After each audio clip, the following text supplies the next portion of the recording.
ہوتے ہیں، یعنی ان سے آپ کی ملاقات ہوتی ہے تو بندے کو محسوس ہوتا ہے کہ یار اسے تو پہلے ہی ساری باتوں کا پتہ ہے، اور کئی دفعہ ان سے ملنے کے بعد احساس ہوتا ہے کہ یار اس سے تو تھوڑا سیکھ ہی لیتے تو بہتر تھا، یہ تو بات بڑی آگے نکل گئی۔ سارا پتہ ہوتا ہے، باشعور ہوتے ہیں، لیکن ڈر آتا ہے اللہ سے۔ اتنا باشعور آدمی، سمجھدار، پنچایت، پریا، لوگ، دین، دنیا سارا پتہ ہے، نماز کا ٹائم آ گیا تو وہ چھپتا پھرتا ہے، اس کی طبیعت پر بوجھ بن رہا ہے معاذ اللہ اللہ کے حضور حاضر ہونا، اسے خیر کا کام کرنا پڑ رہا ہے تو وہ ادھر ادھر نکلتا جا رہا ہے۔ تو سوال یہ ہے کہ پھر یہ شعور کا کیا مطلب رکھا ہوا ہے ہم نے؟ پھر اللہ سے دعا کرنے کی ضرورت نہیں۔ وہ حضرت عارف رومی رحمۃ اللہ تعالی علیہ فرمایا کرتے تھے بعض لوگوں کو رب سارا کچھ دیتا ہے، سجدے کی توفیق نہیں دیتا۔ اس کا مطلب یہ ہے کہ وہ کہتا ہے یہ سارا کچھ لے اور نکل جا، میرے گھر نہ آنا، رکھ سارا کچھ پاس۔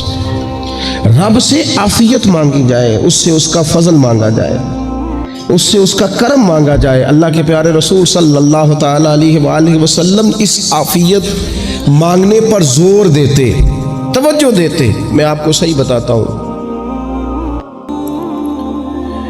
رب نے اگر کسی بندے کو عافیت میں رکھا ہو نا تو حالات کیسے بھی برے چل رہے ہوں اس کا بگاڑ کچھ نہیں سکتے۔ اور اللہ تعالیٰ معاف کرے 100 دفعہ خاکم بدہن، اگر کسی وقت اس کے کرم کی نگاہ پھر جائے تو پھر سارے اسباب سمیت بھی انسان اپنے پیروں پہ کھڑا نہیں رہ سکتا۔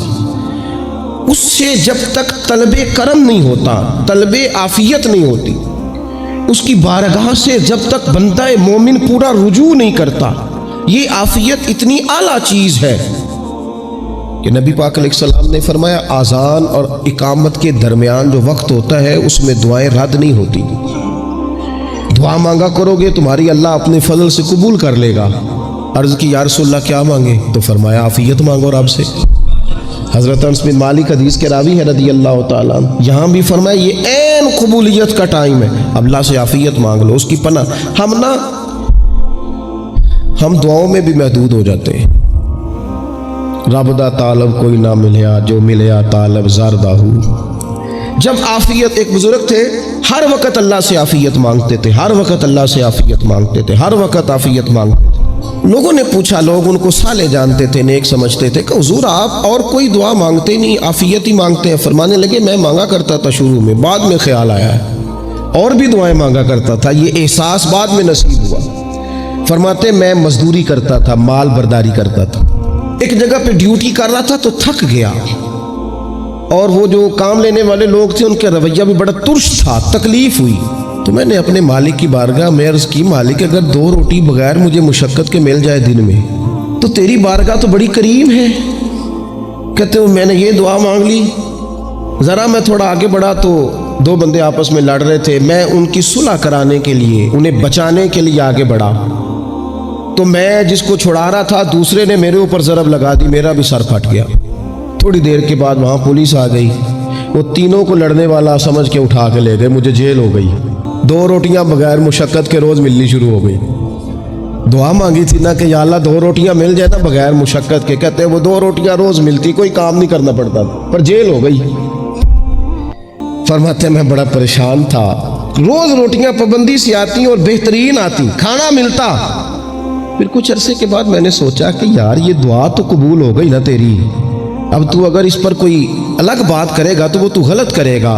کہتے پھر خود ہی میرے دل میں اللہ نے بات ڈالی اور میں نے عرض کی مالک 2 روٹیاں نہیں، مجھے تو عافیت چاہیے، مجھے تو عافیت دے، میرے اوپر تو کرم فرما، تو نظر رحمت کر، جے ایک قطرہ بخشے مینوں، ایک قطرہ بخشے مینوں تے کام بن جاندا ہی میرا، مہربانی کر عافیت عطا کر۔ فرماتے پھر خدا نے کرم کیا، کہاں سے اسباب بنے میرے جیل سے چھوٹنے کے، کون کون میرے ضمانتی بنے اللہ ہی جانتا ہے۔ فرماتے ہیں دروازے بھی کھل گئے، رزق بھی ملتا ہے، صحت بھی میسر ہے، سجدہ بھی کر لیتا ہوں، سویرے تلاوت بھی کرتا ہوں، شام کو مدینے والے کی بارگاہ میں رج کے درود و سلام بھی عرض کرتا ہوں، میں ممکن ہوتا ہے تو کسی غریب کی داد رسی بھی کرتا ہوں۔ اب سمجھ آئی ہے ربنا آتنا فی الدنیا حسنۃ وفی الآخرۃ حسنۃ وقنا عذاب النار۔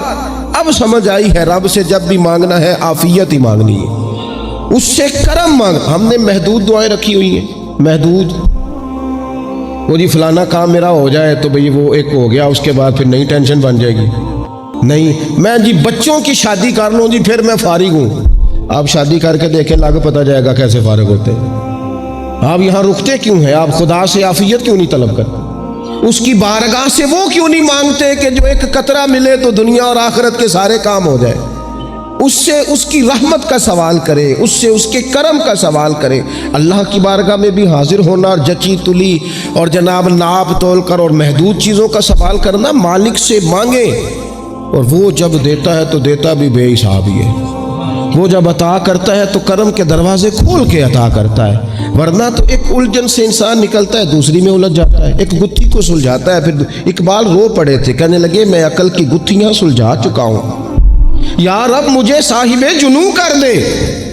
اللہ یہ بڑا میں نے ہیر پھیر دیکھ لیا، مجھے دیوانہ بنا، اب مجھے جنون ہو، اب میں کسی کے لیے رویا کروں، اب میں کسی کی یاد میں تڑپا کروں، اب میں رات کسی کے لیے میری آنکھیں بیدار رہیں۔ یہ بڑی ہو گئی دنیا داری، عقل کی گتھی حالانکہ نہیں سلجھتی، پر اقبال کہتے ہیں عقل کی گتھیاں سلجھا چکا ہوں، یا رب مجھے صاحب جنوں کر دے۔ اور پھر کہنے لگے بجھی عشق کی آگ اندھیر ہے، اب یہ مسلمان نہیں، یہ خاک کا ڈھیر ہے، تو مٹی بن کے رہ گیا۔ کیا کہاں اپنی ساری توجہات کا قبلہ کس چیز کو؟ میرے عزیزو، اللہ سے عافیت۔ نبی پاک علیہ الصلوۃ والسلام نے ایک شخص سے پوچھا کیا دعا مانگ رہے ہو؟ تو اس نے کہا یا رسول اللہ میں اللہ کی بارگاہ میں صبر کا سوال کر رہا ہوں۔ تو حضور فرمانے لگے صبر تو مصیبت پر ہوتا ہے۔ یا رسول اللہ پھر کیا مانگوں؟ آپ ان جملوں اور لفظوں کی گہرائی کو سمجھیں، صبر کے لیے تو پہلے مصیبت آئے گی پھر صبر آئے گا۔ تو یا رسول اللہ کیا مانگوں؟ فرمایا تو رب سے عافیت مانگ۔ مانا کیا ہے؟ مصیبت آئے کیوں؟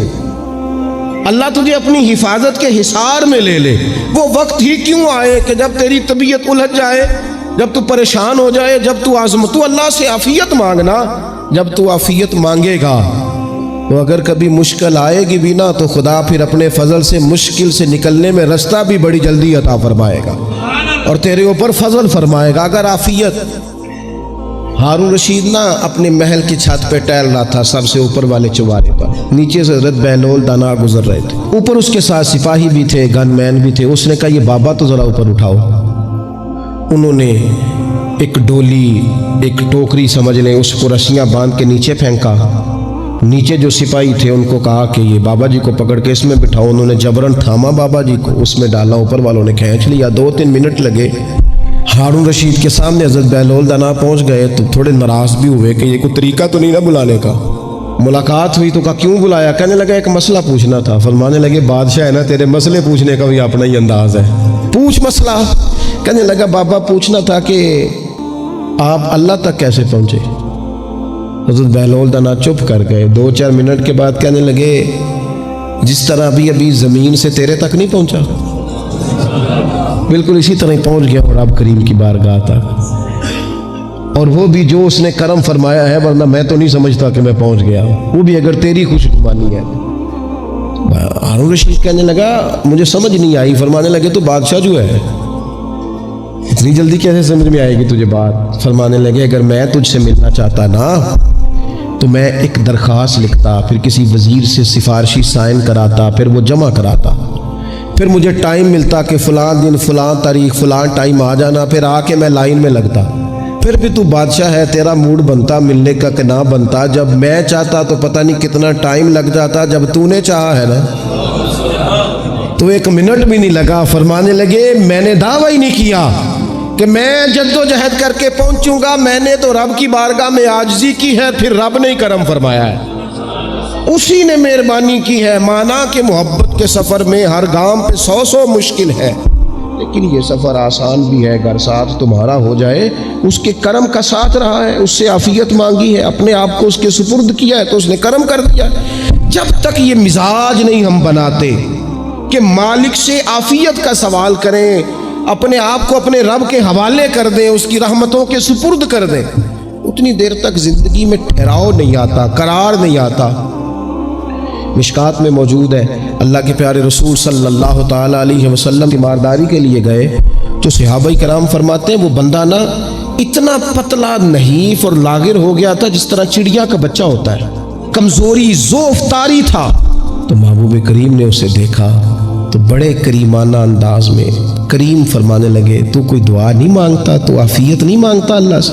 عرض کی یا رسول اللہ صلی اللہ تعالیٰ علیہ وسلم، میں نے اپنے رب کی بارگاہ میں عرض کی ہے مالک قیامت کا عذاب بڑا سخت ہے، میں نہیں برداشت کر سکتا، تو نے اگر مجھے کوئی سزا دینی ہے تو یہی دے لے، قیامت کو نہ دینا۔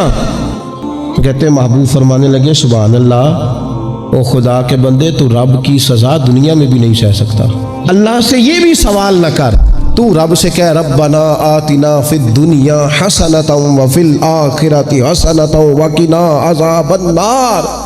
تو رب سے دنیا میں بھی حسنہ مانگ، بھلائی مانگ، تو آخرت کے لیے بھی بھلائی مانگ، تو اس سے عافیت کا سوال کر۔ تو نے یہ سوال کیوں کیا؟